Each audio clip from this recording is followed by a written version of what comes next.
Now it's recording. Thank you. All right. So this is like I said, the neighborhood. So you can kind of get a better picture of what these are and where they are located. And then we'll kind of dig, these are where the schools are. So you can kind of see where those specific schools are. The schools down here in this area, I'm not sure if y'all can see my mouse, are going to be more of the Oak Cliff schools. This is the Oak Lawn schools. So you're able to see kind of where they're at. You can see there's kind of like a big clump of schools. And so most of our schools are in that one specific area. Sorry, I have two screens. So if I'm like looking over here, it's because I'm looking at my screen. I apologize, everyone. All right, we're gonna go over transportation. We do offer public transportation to you all, so you can get a DART pass. We do strongly recommend bringing your car or carpooling with others. That's very common. But you do have access to a DART pass if that is something that you are needing. So you get, it's like, I believe it's a monthly pass, but it says despite the DART pass, many City or Dallas AmeriCorps members elect to carpool with others and or bike to the schools they serve. So as you know, like I showed you, all those schools are really close. So if you lived in that area, that may be pretty easy to get around or to find somebody else that's going to your school that maybe lives in that same area. If you have a car, there's free parking at all the schools. Downtown Dallas, you'll have to read the signs because they do tow. So you want to make sure you're not parking your car in an area that you're going to get towed. And then there's toll tags that are available, but not mandatory. I don't remember off the top of my head, but I know there's some roads that are like toll access only, but you can get to this place you want to be without taking the toll, just faster to take the toll. So maybe like to jump around traffic or things like that if you're living in that area. So maybe wherever you choose to live, looking up like how far you are from that neighborhood of all those schools to give you like a best estimate of maybe if that's worth getting or not. Because I know traffic can get a little crazy around different cities. And I've driven through Dallas at 8 o'clock in the morning, and it does get a little bit crowded up in there. So just keeping that in mind. And like I said, it's strongly encouraged that you bring a car if you have one, or you have a good relationship with roommates or people that live around you to carpool with you to and from service. Does anyone have any questions before I move forward? I know that's a lot of information. Carly, I think you did a great job reviewing that. Only thing I would say was like, I want to reiterate what you said, Carly, about cars. And so we do provide public transportation if that is something that you guys need. But Dallas is more, it is not as friendly to public transportation. Unfortunately, it is really car driven. And so I think, having your own transportation is a really big plus if you're moving to Dallas, similar to, San Antonio or like places like Houston. Dallas is a great city, but it's pretty spread out. And even your schools that like look really close together, they're still kind of far apart, right? And so, they are clustered together, which makes it easier for traffic purposes, but definitely would recommend if you have a car to bring a car with you. Awesome, thank you. Does anybody have any questions? Cool, we're gonna keep going. So this is just some fun stuff to do in Dallas. Dallas is known for a lot of things: sports, food, like just the culture, the places, all the fun things to do, free activities. And so this is just some pictures of some of the great things that the staff of City of Dallas enjoy doing. So you can kind of take a peek at these. I'll be sending an email tomorrow, and I'll go over kind of what all that's going to be in there. But in there's going to be a link to a map similar to the housing map that I sent you all. It's like interactive, and you can click on things. But it's going to be focused around like staff favorites. So it's going to have like people's favorite place to eat, people's favorite park, things like that. So you can kind of get a feel for some of the fun things to do in the city and where they're located. Some of them are like really far away because you can go floating down the river, go tubing. That's really fun. That's like pretty popular. It's like all over Texas and San Antonio. That's something we do as well. You kind of drive out of the city, float down the river. It's really fun, relaxing, and peaceful. But there's lots of fun things to do in Dallas. Besides surf, you have a huge opportunity to explore the city and just explore the areas surrounding it. So I wanted to take a little break of me just talking at you. I wanted to see what are some things you all have heard about Dallas that you're really excited for. So what is like something you've heard, maybe like a sporting event or food or something that's super cool that you're really excited for?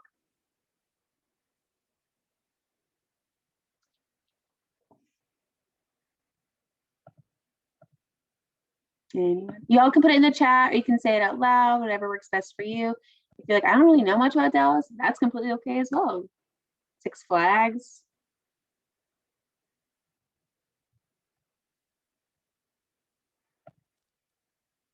I've never been, but I know that Dallas has the state fair, I think. And I've always wanted to go to that. It's like, I've had friends that go to it. It looks like so much fun. I just have never made my way up to Dallas for that. Anything else? That is a personal favorite of mine. So it will be back in 2021, and the state fair is my favorite. It is at least a twice a year thing for me in the 3 weeks that it's on. So I highly recommend it. Carly, you should come down. You need to meet Big Tex, eat a corn dog. They have veggie corn dogs if you're a vegetarian, just the whole experience. Yes, the weather. Yes, Texas weather is really nice. It's really nice, especially Dallas. It's a little bit cooler than San Antonio's just very humid. But Dallas has really nice weather. So that's definitely a plus, especially if you're someone that's coming from a cold state. You'll have a very, very, very mild winter. I moved to Texas from Ohio, and I do not miss the snow at all whatsoever. Farmers market, okay. Anything else? Cool. Keep going. All right. I thought for sure someone would say the Cowboys on that last slide, but guess not. Benefits to support relocation. All right. So if your current residence is more than 50 miles from Dallas, you'll qualify for the following 2 benefits. The first is relocation assistance, which is a one-time payment of $500. It will be taxed. It's important to know and understand that this payment will be taxed because a lot of times core members come in and they're planning to receive that $500 on top of their stipend, but they actually receive a little bit less than that, depending on how they fill out their tax docs. So just please keep that in mind. And you should receive that relocation benefit on the first or second paycheck after you started your service. And then the second benefit is transitional housing. If you have not secured permanent housing by the time that you move to Dallas, City Year will provide transitional housing for up to 6 nights. If it's getting close to the first day of service and you find yourself without housing, it's very important that you stay in contact with the site point so that you can keep us updated on your status. That way we can ensure that you receive any support necessary to assist you with your relocation. I'm going to add something to that too. The transitional housing, if you like move in and something's wrong with your apartment and they need to like fix it, this is something that you could utilize that for. Last year, there was a core member that I was working with, and her apartment had a really bad cockroach problem. And so they needed to like, hire people to go in and like really clean it out, and she couldn't be there. So we did put her in somewhere so she had somewhere to stay during that time. So just know that you're not just like out to hang high and dry, like we'll help and support you through that process. All right. So housing should be at the top of your priority list as we get closer to registration. If you're searching online, some good sites to use are homes.com, Zillow.com, realtor.com, and apartments.com. If you have any other websites that you're using to assist with your search or have any in mind that you plan to use, please drop them in the chat so we can share those resources with each other. Some important tips to keep in mind: join Slack. A lot of the housing resources are posted on there and updated on the housing page. When it comes to roommates, we do recommend that you live with someone and stay in the neighborhoods close to the schools. Take advantage of that Slack page and let folks know you're looking for someone to live with. For transit, if you don't have a car, we recommend living close to public transportation. Like Carly mentioned, we do have those DART passes that you can receive monthly to use for public transportation. When you're looking at typical rent, it can range from $300 to $600 plus, depending on your location and the roommates. So it's important to keep all those factors in mind when you're searching for housing. And then when should you start looking for housing? It's recommended that you secure housing as close to your start date as possible. Most apartment complexes can be secured about a month or two before the actual lease begins. but it's important to start looking at places that you might like, places that you're interested in living in, so that you can talk to the leasing office, let them know that you're interested, and they can contact you once a unit opens up.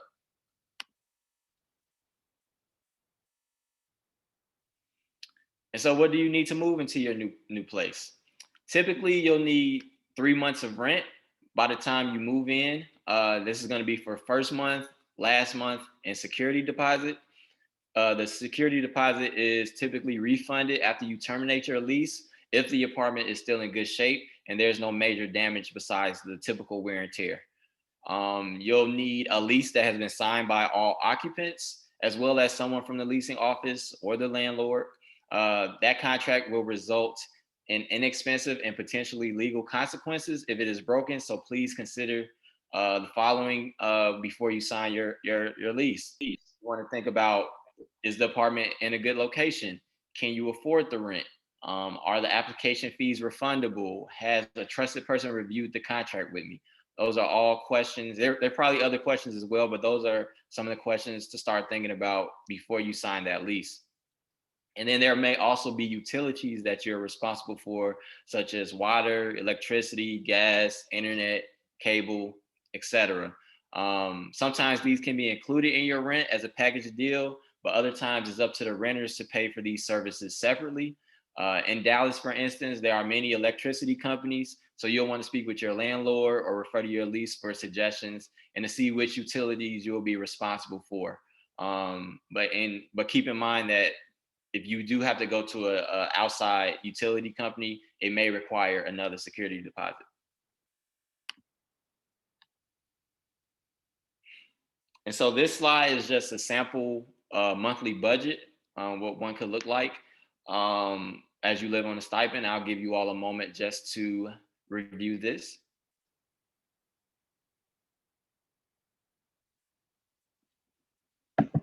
Also, just wanted to note, like, your income could look different than like your roommate's income. It just really depends on how you do your taxes. So if you have questions about that, talking to like an accountant or someone that like is close with you that can give you that guidance of what is the best way to fill it out. And I don't know if y'all know this, but Texas does not have state tax. So that is not taken out of a paycheck. So a little bit more in your pocket. I love it.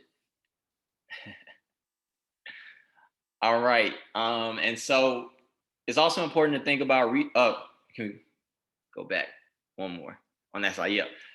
It's also important to think about relocation expenses when you're thinking about, when you're getting ready for this big move. Will you be renting a car or a truck? Will you be driving or flying? You'll need to think about the cost of gas, a plane ticket, luggage. If you fly Southwest, you get 2 free bags. So something to consider. Do you plan on buying furniture? A few places, if you are thinking about buying furniture, a few places you might want to check are Facebook Marketplace, Goodwill, Habitat for Humanity Restore. They typically have cheap used furniture. So.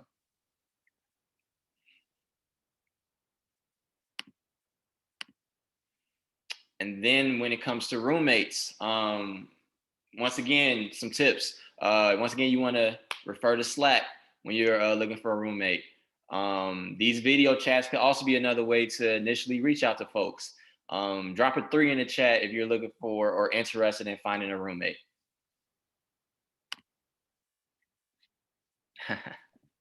Cool. And then on here, there's a survey. So like I said, I'm going to be sending an email with a bunch of links and stuff in it tomorrow, including I'm going to call it a roommate survey. And so what it is an opportunity for you to fill out a bunch of information about yourself and like dig deep, because there's like, are you a cleanly person? Like, do you like to stay up late? Like that kind of stuff. And you're able to like kind of rank it. That way, so like you'll all have access to the results. You can see like, you know, who would be a good match with you, how many roommates you're looking for, what type of amount of rent are you looking to spend? So it's all of that is housed in the same area. It's like, would you, or what amenities are you looking for? Are you bringing a pet? Do you mind living with a pet? Different things like that. So y'all can consider that. And you can see there's some people right here looking in here. Y'all can private message each other and, you know, whatever that looks like for you. Yep. And keep in mind that a roommate can play a large role in how well you enjoy your time here in Dallas. So you'll want to have those candid conversations with them so that everyone is on the same page and that living expectations are clear. You want to think about cleanliness and how important that is to you. how you'll handle groceries, noise levels, possible disagreements, all those things. There's so many conversations that you'll need to have with them. Awesome. All right, what to expect next? Dun, da, da, da. So we have our start dates. I have an announcement to y'all because we're making sure it's all good to go. Our registration is going to be on July 12th of 2021. And then your first official day is going to be July 19th of 2021. You're going to have some training, all that stuff. Then you'll be in the school. So definitely looking at these dates. So when you're thinking of a lease, if you know registration is on July 12th, that's an in-person registration. So you'll need to be here in Dallas by July 12th. So when you're signing a lease, making sure that it starts, around that time. Some leases start the first month. Some of them, they're flexible. It just really depends on like the landlord and what that looks like. But these dates are going to be really important. They'll be sent in many, many, many different things, many different ways. But these are the most important things. And I see someone has a question. So if you want to go ahead and ask that. Yeah, it cut out for me when you said we need to be in Dallas like by the specific day. What day did you say? It's going to be July 12th.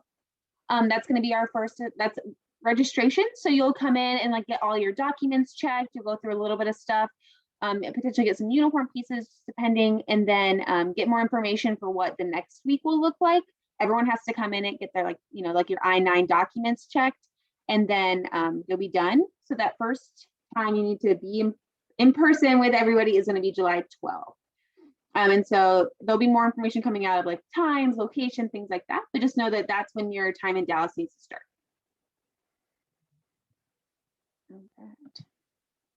So the next steps, we're going to have some more engagement sessions. I think we're going to do another housing call. So it'll be very similar to this, but for those that were able to make it. And we'll have some new folks by then too. So we're going to do another one next month. So if you're like, hey, I still have some more questions, or after time goes on, you like realize you had questions you didn't ask. We're going to have another one for you all to kind of meet more people and also ask some more questions if you have any. And then secure housing, I just put secure housing by June 12th. That doesn't mean you have to secure housing by June 12th.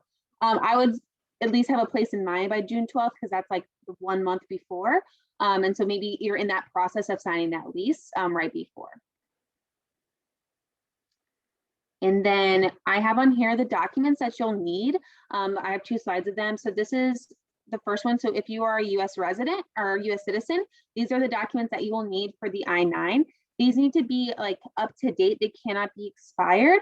And we can't take like receipts that you have them. They need to be like the physical copy of them, just so y'all know. Like in the past, I'm not sure, some jobs have been able to take like a receipt of like, oh, I've ordered a social security card as like that works. We are unable to do that because of our AmeriCorps rules. So here's this. This will also be sent in a link to you, so you'll be able to look at all of this as well. But I just wanted to have it up here too, so y'all can really see it right now. And then if you are a legal permanent resident, these are the documents that you will need. And those dates are going to be July 12th is registration and July 19th is your first day. So here's that. If you're like, oh shoot, I need that and I do not have it, like I don't know what to do, you may want to screenshot this or take a picture of this page. So this is just kind of different things that you can do, knowing that things are still taking a little bit longer because of COVID. I'm in the process of changing my name right now, and they told me it was going to take 40 days to get my social security card. So just keeping that in mind, that things are still taking a little bit longer because you are having to like mail in things like snail mail back, all of that good stuff. So just keep that in mind when you're ordering things. You may want to get a head start on some of that stuff, or at least find those documents, text your mom, text your dad, text your grandma, whoever. Hey, like, where's my birth certificate? Where's my social security card? Those types of things, having those conversations sooner rather than later will really pay off in the end. All right, y'all. So now we're here at our questions. What questions do you all have about